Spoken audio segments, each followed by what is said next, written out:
Would you like to know how to solve any problem, how to instantly upgrade the quality of your life to levels that you didn't even know were imaginable? You will find that the quality of your questions is highly correlated to the quality of your life. Think about the people you know in your life and the questions that they're asking. Think about the people you respect and the people you don't respect. I bet that these people ask completely different questions. Think about the person that asks, "What's the popular sports team doing this weekend?"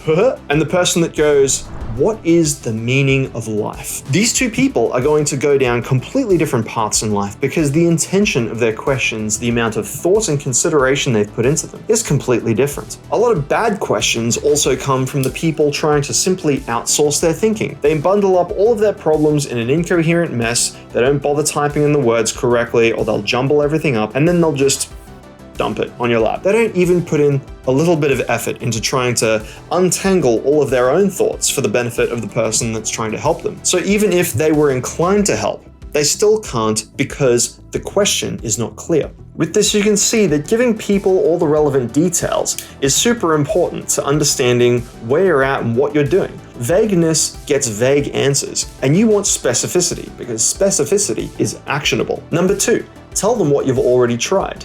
Sometimes the journey between question and answer is a long path and there's many steps in the way. If you know where you are, tell somebody. That way, they can give you specific information on that part of the journey and it'll get you to where you're going faster. And number 3, tell them why you want to know. If the function of that question is to get to a result, sometimes the person you're asking knows a shortcut or a better way to that solution. So give people those 3 things when you're asking questions: details, what you've already tried, and why you want to know. Examples of bad questions include things like XRP, thoughts?